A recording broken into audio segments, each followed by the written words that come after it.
धाराशिव जिल्ह्यातील येडेश्वरी देवीच्या यात्रेवर हेलिकॉप्टरने पुष्पवृष्टी करण्यात आली। येरमाळ्यातील येडेश्वरी देवीचा यात्रा उत्सव सध्या सुरू आहे।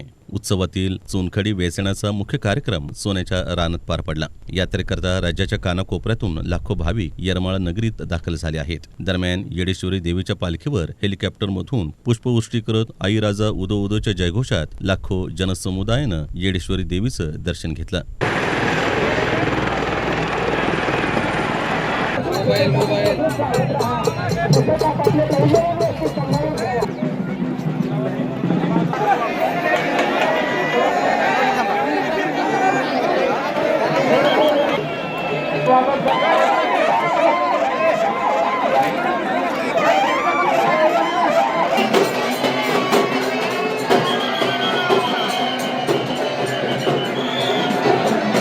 येडेश्वरी देवीची पालखी मुख्य मंदिरातून आठवडी बाजारामार्गे आमराईच्या रानात नेण्यात आली। यापुढील 5 दिवस आमराईच्या रानात ही पालखी मुक्कामी असणार असल्याची माहिती येरमाळा येथील रहिवासी शीतल पलंगे यांनी दिली आहे।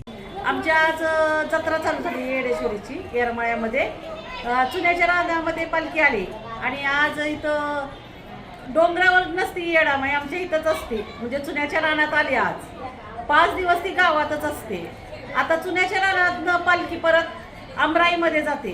चुन्याच्या रानामध्ये अगोदर लोकांनी शेतकरी लोकांनी ज्वारी काढली, तूर काढली, हरभरा काढला, आता नंतर नांगरून पण घेतले त्यांनी आणि आता ह्या आज त्या मातीमध्ये चुन्याचे खडे तयार होतात। मग ही देवाचीच करणी ना, असं कुठंच घडत नाही की मातीचा चुना होतो, तो येरमाळ्यामध्ये होतो साक्षात। आपण ते आणि भाविक ते लोक 5-5 चुन्याचे खडे वेचले जातात आणि त्या पालखीच्या तिथं पालखी येते, तिथं रास बनवली जाते, त्या राशीवर ते टाकले जातात।